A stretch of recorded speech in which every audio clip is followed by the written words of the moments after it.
नमस्कार दोस्तों, जाकिर सर जी के यूट्यूब चैनल पर आपका हार्दिक अभिनंदन। दोस्तों, आज का मज़ेदार टॉपिक है आरटी 2009 या शिक्षा का अधिकार। इससे संबंधित हर एग्ज़ाम में जितने भी टीचर एक से संबंधित एग्ज़ाम हो रहे हैं उस सब में इस टॉपिक से 2 या 3 से ज़्यादा सवाल पूछे जा रहे हैं। और रीट जो अभी 2025 में होने जा रही है उसमें इसका इम्पोर्टेंट रोल रहेगा। तो अंत तक इस वीडियो को ज़रूर देखना, इससे आपको बहुत फ़ायदा मिलेगा आने वाले एग्ज़ाम में। चलिए फिर शुरू करते हैं। रीड में स्पेशल इससे 2 या 3 क्वेश्चन जरूर देखने को मिलेंगे। चलिए फिर शुरू करते हैं। आरटी 2009 या शिक्षा का अधिकार। पहला क्वेश्चन है, आरटी एक्ट 2009 के तहत छठी कक्षा से 8वीं कक्षा के लिए एक शैक्षणिक वर्ष में न्यूनतम शिक्षण घंटे क्या होना चाहिए। आरटी एक्ट 2009 जब आया तब उसमें कहा गया कि कक्षा 6 से 8 यानी उच्च प्राथमिक स्तर पर एक शैक्षणिक वर्ष एक सत्र में कितने शैक्षणिक घंटे होने चाहिए। 820, 1200, 1000 या 750। बताइए इनमें से कितने घंटे एक शैक्षणिक वर्ष में उच्च प्राथमिक कक्षा के लिए होने चाहिए। उच्च प्राथमिक कक्षा के लिए इसका राइट आंसर है दोस्तों ऑप्शन नंबर 3, 1000 घंटे। कितने घंटे होने चाहिए? 1000 घंटे एक शैक्षणिक वर्ष में उच्च प्राथमिक स्तर पर होना चाहिए। नेक्स्ट है, निःशुल्क और अनिवार्य बाल शिक्षा अधिकार अधिनियम 2009 कब लागू किया गया। 19 फरवरी 2010, 1 मार्च 2010, 16 फरवरी 2010 या 1 अप्रैल 2010। बताइए इनमें से कब ये लागू किया गया। आरटी 2009 ये किया गया 1 अप्रैल 2010 को। 1 अप्रैल 2010 को ये लागू किया गया और इसको लोकसभा में जो मान्यता मिली थी वो मिली थी 4 अगस्त 2009 को। 4 अगस्त 2009 को। और राज्यसभा में मिली थी वो थी 20 जुलाई 2009 को। इस तरीके से ये भी फैक्ट आप याद रखना। और 1 अप्रैल 2010 से ये संपूर्ण भारत में अपने देश में ये लागू हो गया। तो इस तरीके से 1 अप्रैल 2010 को आरटी 2009 लागू किया गया। नेक्स्ट है, आरटी अधिनियम 2009 के तहत निजी और विशिष्ट श्रेणी शालाओं में कितने प्रतिशत बच्चे पहली कक्षा में प्रविष्ट होना चाहिए। आरटी 2009 के तहत जो हम प्राइवेट स्कूल या निजी शिक्षण संस्थान, विशेष श्रेणी के जो शिक्षण संस्थान हैं उनमें भी निःशुल्क कितने प्रतिशत बच्चे हैं वो पहली कक्षा में प्रविष्ट किए जा सकते हैं। 20%, 25%, 30% या 40%। ये है दोस्तों 25%। 25% बच्चे हैं वो किसी भी शिक्षण संस्थान में निःशुल्क प्रवेशित किए जाएंगे। इंपॉर्टेंट क्वेश्चन है। नेक्स्ट है, आरटी अधिनियम 2009 शिक्षकों के लिए प्रति सप्ताह कितने घंटे काम करने का निर्देश देता है। आरटी 2009 के तहत प्रति सप्ताह यानी 7 दिन, एक सप्ताह में 7 दिन होते हैं। तो इस तरीके से 7 दिन में औसतन एक टीचर को कितने घंटे काम करना चाहिए। यह है 45 घंटे। इंपॉर्टेंट क्वेश्चन है ये। एक टीचर को 45 घंटे न्यूनतम काम करने चाहिए। अगला क्वेश्चन है, आरटी के प्रावधानों के अनुसार राज्य के नोडल अकादमिक प्राधिकारी या सर्वोच्च नोडल एजेंसी कौन होंगे। इसमें डाइट, एनसीईआरटी, सीएट या एससीईआरटी या राई। बताइए इनमें से कौन है वो राज्य की नोडल अकादमी या नोडल एजेंसी होगी। ये है दोस्तों सीएट या एससीईआरटी। और एनसीईआरटी है वो केंद्र की नोडल एजेंसी है। ये भी आप ध्यान रखना, केंद्र में जो जितने भी सिलेबस बनाने हैं या टीचरों से संबंधित कोई काम है, ट्रेनिंग है, ये सब एनसीईआरटी करेगी। जबकि राज्य में जो करेगी वो एससीईआरटी। ये एससीईआरटी उदयपुर में है, अपने राजस्थान में उदयपुर में है। ये भी आप याद रखना। State council for education research and training, ये इसका फुल फॉर्म है, तो ये भी ध्यान रखना। नेक्स्ट है, आरटी अधिनियम 2009 के अनुसार एक शैक्षणिक वर्ष में कक्षा 1 से 5 तक कार्य दिवस और शिक्षण घंटों की न्यूनतम संख्या कितनी होनी चाहिए। बिल्कुल इंपॉर्टेंट सवाल है ये। एक शैक्षणिक वर्ष में कक्षा 5 यानी प्राथमिक स्तर पर न्यूनतम कितने कार्य दिवस होने चाहिए और न्यूनतम कितने शिक्षण घंटा होने चाहिए। एक टीचर के लिए जब हमने पढ़ा था 45 घंटे, उसी प्रकार कक्षा 5 तक के बच्चों के लिए एक वर्ष में कितने होने चाहिए कार्य दिवस। ये है दोस्तों 200 कार्य दिवस और 800 घंटे शैक्षणिक। ये इम्पोर्टेंट सवाल बनता है, 200 कार्य दिवस और 800 घंटे। अगला क्वेश्चन है, प्राथमिक स्तर पर आरटी अधिनियम 2009 के अनुसार छात्र शिक्षक अनुपात है 35:1, 40:1, 25:1 या 30:1। आरटी 2009 के अनुसार यानी शिक्षा निःशुल्क शिक्षा अधिकार अधिनियम के तहत छात्र शिक्षक यानी एक शिक्षक के अनुपात में कितने छात्र होने चाहिए एक कक्षा में। यह है 30:1, 30:1, ऑप्शन नंबर 4। जबकि उच्च प्राथमिक कक्षाओं के लिए है 35:1। और जब बच्चे 200 से ज़्यादा हो जाए, यह भी एक इम्पोर्टेंट है, आप याद रखना, 200 से अधिक विद्यार्थी होने पर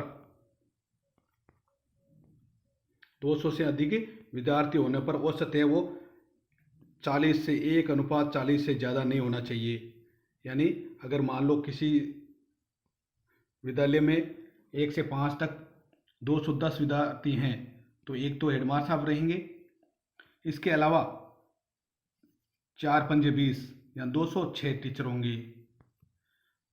क्यों 40 से अनुपात अधिक नहीं होना चाहिए। यह है 200 से अधिक बच्चे होने पर, अन्यथा 30:1 और उच्च प्राथमिक के लिए 35:1। अगला है, कौन सा कथन शिक्षा अधिकार कानून 2009 के संबंध में सही नहीं है। इंपॉर्टेंट सवाल बनता है ये। इसमें कुल 7 धाराएं और इसमें कुल 7 अध्याय और 38 धाराएं उल्लिखित है। बिल्कुल एकदम करेक्ट है। इसमें 7 अध्याय हैं और 38 धाराएं हैं और एक अनुसूची है, जिसको हम कह सकते हैं अनुसूची। इसका अध्याय 3 पाठ्यक्रम और मूल्यांकन प्रक्रिया से संबंधित है। ये थोड़ा सा गलत है, क्योंकि अध्याय 3 है वो पाठ्यक्रम और मूल्यांकन से संबंधित नहीं है। तो इस तरीके से जो सही नहीं है वो यही है, ऑप्शन नंबर 2। क्योंकि अध्याय 3 है वो जो संबंधित है वो है सरकार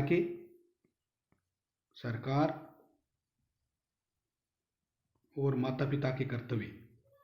सरकार और माता पिता के कर्तव्य दायित्व इनसे संबंधित है ये। तो ये इम्पोर्टेंट है। भाग 3 है वो माता पिता के कर्तव्यों से संबंधित है। इसका अध्याय भाग 6 बालकों के अधिकार संरक्षण से संबंधित है। बिल्कुल सही है, भाग 6।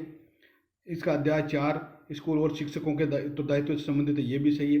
तो इस तरीके से हम याद रख सकते हैं। भाग 1 है वो प्रारंभिक शब्दावली वगैरह हैं। भाग 2 में निःशुल्क अनिवार्य बाल शिक्षा अधिकार के बारे में बताया गया है। भाग 3 में सरकार और माता पिता के कर्तव्य। 4 में हमने पढ़ा अभी स्कूल और शिक्षकों के उत्तरदायित्व। 5 में पाठ्यक्रम से संबंधित हैं, जो ये पाठ्यक्रम और मूल्यांकन है, ये 5 से संबंधित है। पाठ्यक्रम और मूल्यांकन भाग 5 से संबंधित है। और 6 बालकों के अधिकार से संबंधित है। और 7वां है जो प्रकीर्ण है वो अन्य संबंधी बातें हैं। तो इस तरीके से इस क्वेश्चन का जो राइट आंसर है वो ऑप्शन नंबर 2, क्योंकि 3 जो अध्याय है वो सरकार और माता पिता के कर्तव्यों से संबंधित है, ना कि पाठ्यक्रम और मूल्यांकन से। अगला क्वेश्चन है, निःशुल्क एवं अनिवार्य बाल शिक्षा अधिकार अधिनियम 2009 के अनुसार अध्यापकों को द्वारा निम्न में से कौन सा उत्तरदायित्व पूरा नहीं किया जाना है। आरटी के तहत एक टीचर के लिए कौन सा उत्तरदायित्व नहीं होना चाहिए। विनिर्दिष्ट समय में भीतर संपूर्ण पाठ्यक्रम पूरा करना। बिल्कुल ये टीचर का पहला प्राथमिक उत्तरदायित्व या कर्तव्य होता है कि वो अपने एक शैक्षणिक वर्ष या निश्चित समय में जो दिया गया है उसके भीतर पाठ्यक्रम पूरा करना। शैक्षिक कैलेंडर पंचांग का विनिश्चय करना। माता पिता अभिभावकों से नियमित बैठक रखना। प्रत्येक बालक की अधिगम क्षमता का आकलन करना। ये तो बिल्कुल सही है। माता पिता से ही हम जब पीटीएम वगैरह करते हैं, पीटीएम इससे संबंधित हैं। शैक्षिक कैलेंडर पंचांग का निश्चय करना, ये टीचर का उत्तरदायित्व नहीं, ये सरकार का है। इस तरह से विभाग या सरकार का है। इस तरीके से इस क्वेश्चन का जो राइट आंसर ऑप्शन नंबर 2 है, क्योंकि ये टीचर का उत्तरदायित्व नहीं होता है।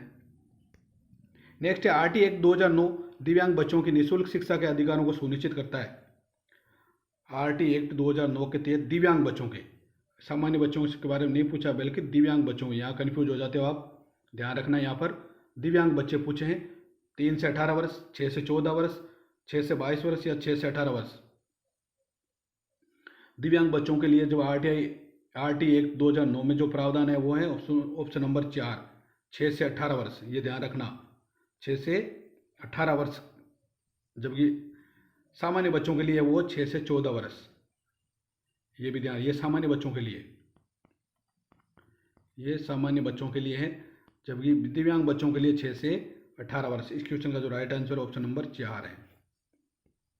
नेक्स्ट अपना क्वेश्चन है, आरटी एक्ट 2009 के अनुसार कक्षा 6 से 8 तक के लिए शिक्षक छात्र अनुपात क्या होना चाहिए, जो अभी हमने पढ़ा था।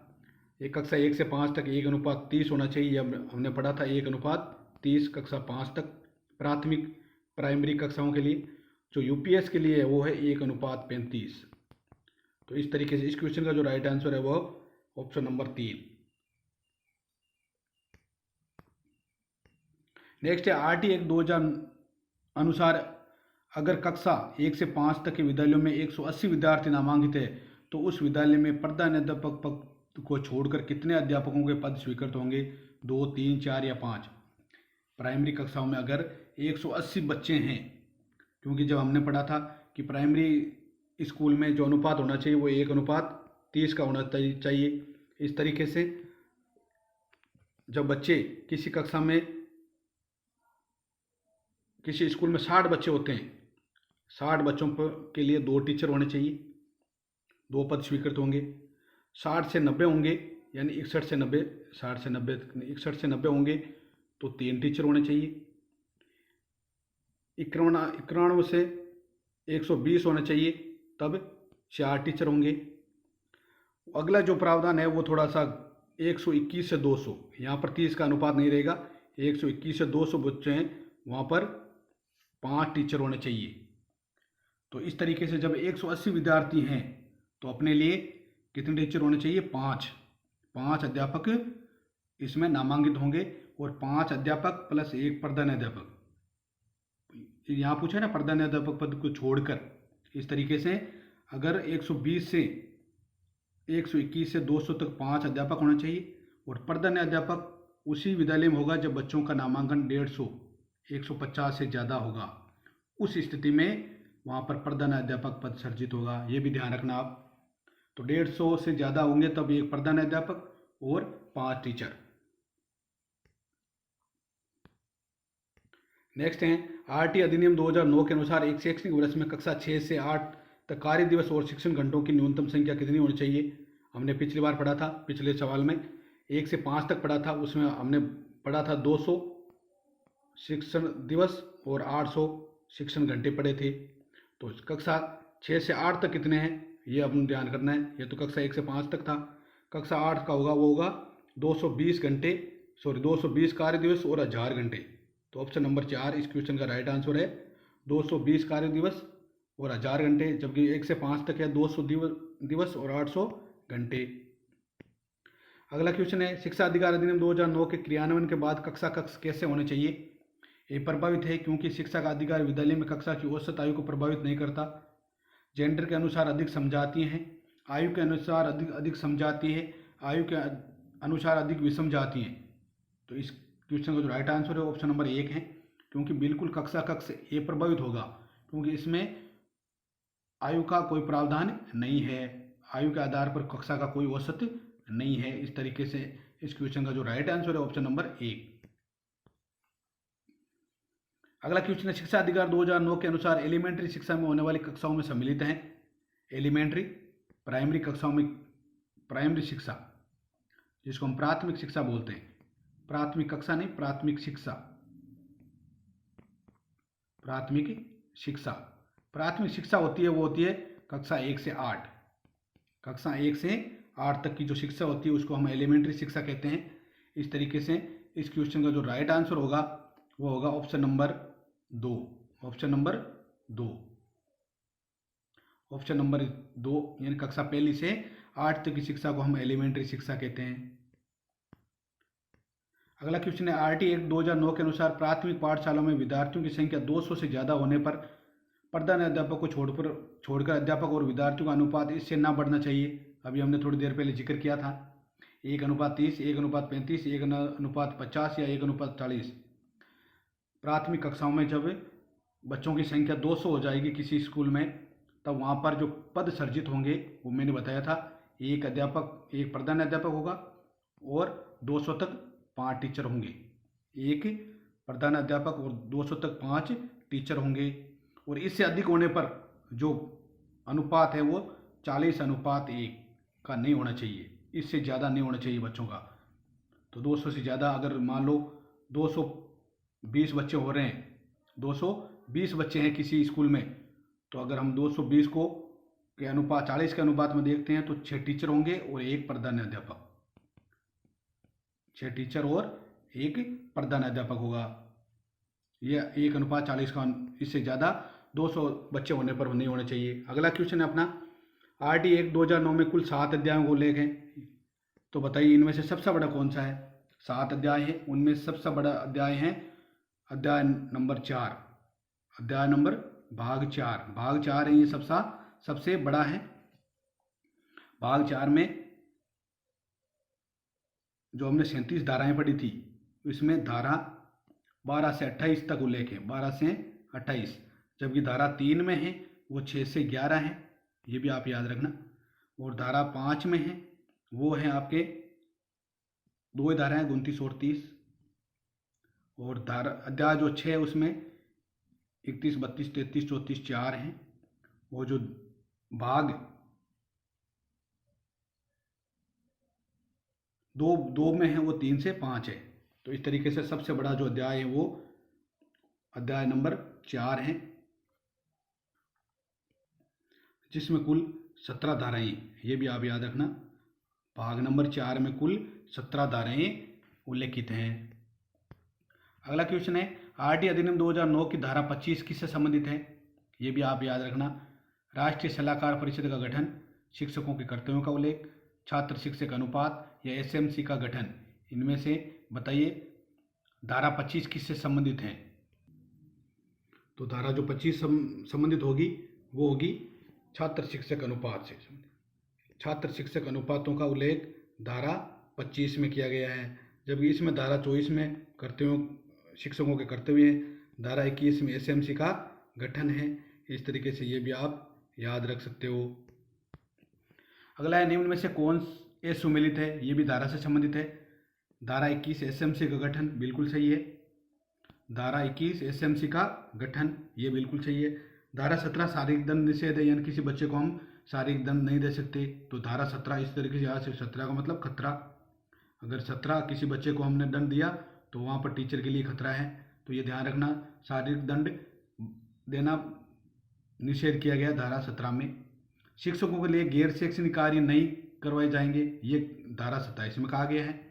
और शिक्षकों कर्तव्य ये 28 में न होकर शिक्षकों कर्तव्य है वो धारा 24 में, अभी जो बताया था ये धारा 24 में है। इस तरीके से इस क्वेश्चन का जो राइट आंसर ऑप्शन नंबर 4 है, ऑप्शन नंबर 4 है। अगला क्वेश्चन है, RT एक्ट को लागू करने से संबंधित निम्न में से कौन सा विकल्प सुमेलित है। भारत RT एक्ट को लागू करने वाला 135वां देश बना, बिल्कुल सही है। 135वां देश बना था जब भारत 1 अप्रैल 2010 को इसको लागू किया था। RT एक्ट को 86वें संविधान संशोधन 2002 के द्वारा अनुच्छेद 21(1) के जोड़कर मूल अधिकार बनाया गया, बिल्कुल सही है। 86वें संविधान संशोधन किया गया 2002 में, तो ये सभी फैक्ट याद रखना, जिसके तहत अनुच्छेद 21(a) जोड़ा गया और इसे जोड़कर शिक्षा के अधिकार को मूल अधिकारों में शामिल किया गया। शिक्षा के अधिकार को मूल अधिकारों में शामिल किया गया, तो 21(1) किससे संबंधित है, शिक्षा के अधिकार से। तीसरा है, RT एक्ट को अनुच्छेद 45 में उल्लेखित कर राज्य के नीति निर्देशक तत्वों में शामिल किया गया, बिल्कुल राज्य का यह कर्तव्य, राज्य को यह निर्देश दिया गया कि आप 6 से 14 वर्ष के बच्चों के लिए निःशुल्क शिक्षा की व्यवस्था करवाएंगे। सभी राज्य हैं वो 6 से 14 वर्ष के बच्चों के लिए निःशुल्क शिक्षा व्यवस्था करवाएंगे, ये अनुच्छेद 45 में कहा गया, ये भी सही है। RT एक्ट को अनुच्छेद 51 में उल्लेखित करके मूल कर्तव्य बनाया गया, बिल्कुल उन अनुच्छेद, ये थोड़ा मूल कर्तव्यों का उल्लेख है वो अनुच्छेद 51 में नहीं है, वो है अनुच्छेद 51A, अनुच्छेद 51A में है। तो इस तरीके से यह इस क्वेश्चन का जो राइट आंसर ऑप्शन नंबर 4, क्योंकि मूल कर्तव्यों का उल्लेख है वो 51A में है, ना कि 51 में। 51 है वो राष्ट्रीय नीति से, भारत की विदेश नीति से संबंधित है ये 51, ये भी आप याद रखना। मूल कर्तव्यों से संबंधित है वो 51A है। तो इस क्वेश्चन का जो राइट आंसर है ऑप्शन नंबर 4। तो ये थी दोस्तों आपके आरटी से संबंधित एक महत्वपूर्ण क्लास अच्छी लगी है तो शेयर जरूर कीजिएगा। और इसकी जो PDF चाहिए वो डिस्क्रिप्शन में टेलीग्राम लिंक है, उस पर जाकर आप टेलीग्राम ज्वाइन करके वहाँ से ले सकते हैं। और क्लास को ज़्यादा से ज़्यादा अपने दोस्तों में शेयर करना। ये रीट के लिए महत्वपूर्ण साबित होने वाली क्लास है और अन्य जितने भी एग्जाम हैं उनमें भी इसका इम्पोर्टेंट रोल रहने वाला है। तो धन्यवाद दोस्तों।